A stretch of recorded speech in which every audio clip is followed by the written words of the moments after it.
श्रीमद् भागवत 10वें स्कंद में 39वां अध्याय में भक्तगणों अंकुर जी का हस्तिनापुर जाना ये कथा आपको सुनाऊंगा। आप ध्यानपूर्वक सुनिए।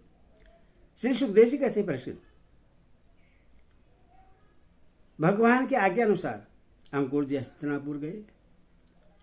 वहां की एक एक वस्तु पर पुरुवंशी नरपतियों की अमर कीर्ति की छाप लग रही है।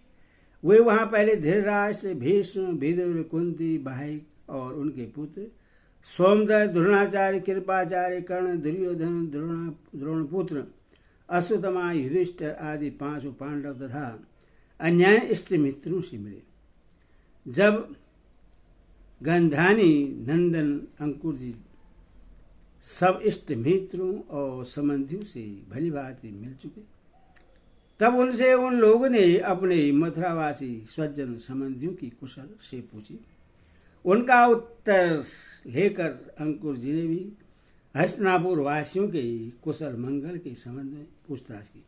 प्रसिद्ध अंकुर जी यह जानने के लिए कि धृतराष्ट्र पांडवों के साथ कैसा व्यवहार करते हैं, कुछ महीने तक वहीं रहे। सच पूछो तो धृतराष्ट्र में अपने दुष्ट पुत्रों की इच्छा के विपरीत कुछ भी करने का साहस न था। वे शकुनी आदि दुष्टों की सलाह के अनुसार ही काम करते थे। अंकुर जी को कुंती और विदुर ने यह बतलाया कि धृतराष्ट्र के लड़के दुर्योधन आदि पांडवों के प्रभाव, शस्त्र कौशल, बल, वीरता तथा विनय आदि सद्गुण देखकर उनसे जलते रहते हैं। जब यह देखते हैं कि प्रजा पांडवों से ही विशेष प्रेम रखती है, तब तो वे और भी चिढ़ जाते हैं और पांडवों का अनिष्ट करने पर उतारू हो जाते हैं। अब तक दुर्योधन आदि धृतराष्ट्र के पुत्रों ने पांडवों का कई बार विषदान आदि बहुत से अत्याचार किए हैं और आगे भी बहुत कुछ करना चाहते हैं। जब अंकुर जी कुंती के घर आए, तब वह अपने भाई के पास जा बैठे। अंकुर जी को देखकर कुंती के मन में अपने मायके की स्मृति जग गई और नेत्रों में आंसू भर आए। उन्होंने कहा, प्यारे भाई, क्या कभी मेरे माँ बाप, भाई बहन, भतीजे, कुल की स्त्रियां और सखी सहेलियां मेरी याद करती है? मैंने सुना है कि हमारे भतीजे भगवान श्री कृष्ण और कमल नयन बलराम बड़े ही भक्त वत्सल और शरणागत रक्षक हैं। क्या वे कभी अपने इन फुफेरे भाइयों को भी याद करते हैं? मैं शत्रु के बीच घिरकर शोकाकुल हो रहा हूं। मेरी वही दशा है जैसे कोई हिरनी भेड़ियों के बीच में पड़ गई हो। मेरे बच्चे बिना बाप के हो गए हैं। क्या हमारे श्री कृष्ण कभी यहाँ आकर मुझको और इन अनाथ बालकों को संतावना देंगे? श्री कृष्ण को अपने सामने समझकर कुंती कहने लगी, सहिदानंद स्वरूप श्री कृष्ण, तुम महायोगी हो, विश्वोत्तमा हो और तुम सारे विश्व के जीवन दाता हो। गोविंद, मैं अपने बच्चों के साथ दुख पर दुख भोग रही हूं। तुम्हारी शरण में आई हूं, मेरी रक्षा करो, मेरे बच्चों को बचाओ। मेरे श्री कृष्ण, यह संसार मृत्युमय है और तुम्हारे चरण मोक्ष देने वाले हैं।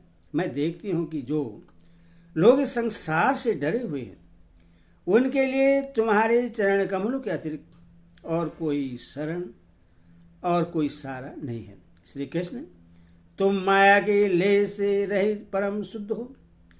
तुम स्वयं परम ब्रह्मा परमात्मा हो।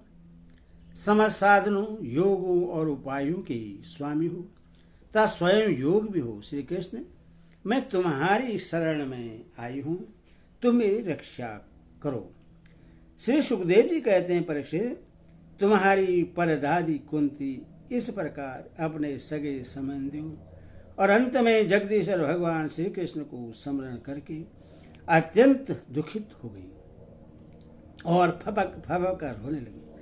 अंकुर जी और विदुर जी दोनों ही सुख और दुख को समान दृष्टि से देखते थे।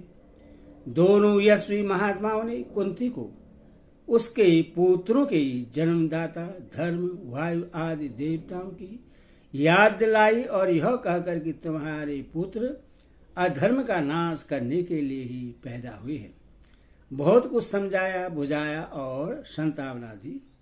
अंकुर जी जब मथुरा जाने लगे तब राजा धृतराष्ट्र के पास आए। अब तक यह स्पष्ट हो गया था कि राजा अपने पुत्रों का पक्षपात करते हैं और भतीजों के साथ अपने पुत्र का सा बर्ताव नहीं करते। अब अंकुर जी ने कौरवों की भरी सभा में श्री कृष्ण और बलराम जी आदि का हितैषिता से भरा संदेह कहा सुनाया। अंकुर जी ने कहा, महाराज धृतराष्ट्र जी, आप कुरुवंशियों की उज्जवल कीर्ति को और भी बढ़ाइए। आपको यह काम विशेष रूप से इसीलिए भी करना चाहिए कि अपने भाई पांडवों के परलोक सिधार जाने पर अब आप राज्य सिंहासन के अधिकारी हुए हैं।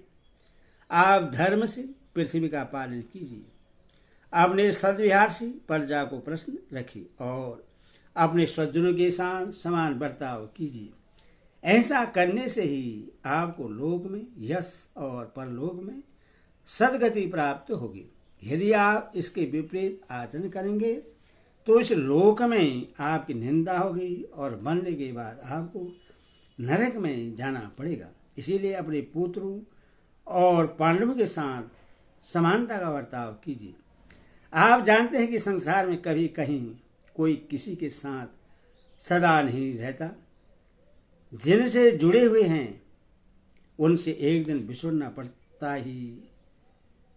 राजन, यह बात अपने शरीर के लिए भी 16 आने सत्य है। फिर स्त्री पुत्र धन आदि को छोड़कर जाना पड़ेगा। इसके विषय में तो कहना ही क्या है। जीव अकेला ही पैदा होता है और अकेला ही मरकर जाता है। अपने करनी धरनी का पाप पुण्य का फल भी अकेला ही भोगता है। जिन स्त्री पुरुषों को हम अपना समझते हैं वे तो हम तुम्हारे अपने हैं। हमारा भरण पोषण करना तुम्हारा धर्म है। इस प्रकार की बातें बनाकर मूर्ख प्राणी के अधर्म के से इकट्ठे किए हुए धन को लूट लेते हैं। जैसे जल में रहने वाले जंतुओं के सर्वस्व जल को उन्हीं के संबंधी चाट जाते हैं। यह मूर्ख जीव जिन्हें अपना समझकर अधर्म करके भी पालता पोसता है, वही प्राण धन और पुत्र आदि इस जीव को असंतुष्ट छोड़कर ही चले जाते हैं।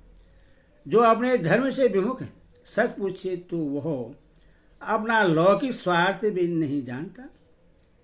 जिनके लिए वह अधर्म करता है वे तो उसे छोड़ ही देंगे, उससे कभी संतोष का अनुभव न होगा और वह अपने पापों की गठरी सिर पर लादकर स्वयं घोर नरक में जाएगा। इसीलिए महाराज, यह बात समझ लीजिए कि यह दुनिया 4 दिन की चांदनी है, सपने का खिलवाड़ है, जादू का तमाशा है और मनोराज्य मात्र। आप अपने प्रयत्न से अपनी शक्ति से चित्त को रोकिए, ममता बस पक्षपात न कीजिए। आप समर्थ हैं, समतत्व में स्थित हो जाइए और इस संसार की ओर से उपराम शांत हो जाइए। राजा दृष्ट ने कहा, दानपति अंकुर जी, आप मेरे कल्याण की भले की बात कह रहे हैं। जैसे मरने वाले को अमृत मिल जाए तो वह उससे तृप्त नहीं हो सकता, वैसे ही मैं भी आपकी इन बातों से तृप्त नहीं हो रहा हूं। फिर भी हमारे हितैषी अंकुर जी, मेरे चंचल चित्त में आपकी यह पीर शिक्षा तनिक भी नहीं ठहर रही है, क्योंकि मेरा हृदय पुत्रों की ममता के कारण अत्यंत विषम हो गया है। जैसे स्फटिक पर्वत के शिखर पर एक बार बिजली कौंधती है और दूसरी क्षण अंतर ध्यान हो जाती है, वही दशा आपके उपदेशों की है। अंकुर जी, सुना है कि सर्वशक्तिमान भगवान श्री कृष्ण का भार उतारने के लिए यदुकुल में अवतीर्ण हुए हैं। ऐसा कौन पुरुष है जो उनके विधान में उलट फेर कर सके। उनकी जैसी इच्छा होगी वही होगा। भगवान की माया का मार्ग अचिंत्य है। उसी माया के द्वारा इस संसार की सृष्टि करके वे इसमें प्रवेश करते हैं और कर्म तथा कर्म फल का विभाजन कर देते हैं। इस संसार चक्र की बेरोटो चाल में उनके अचिंत्य लीला शक्ति अतिरिक्त और कोई कारण नहीं है। मैं उन्हीं परमेश्वरी शक्तिशाली प्रभु को नमस्कार करता हूँ। श्री सुखदेव जी कहते हैं, इस प्रकार अंकुर जी महाराज धृतराष्ट्र का अभिप्राय जानकर और कुरुवंशी स्वजन संबंधियों से प्रेम पूर्वक अनुमति लेकर मथुरा लौटाए।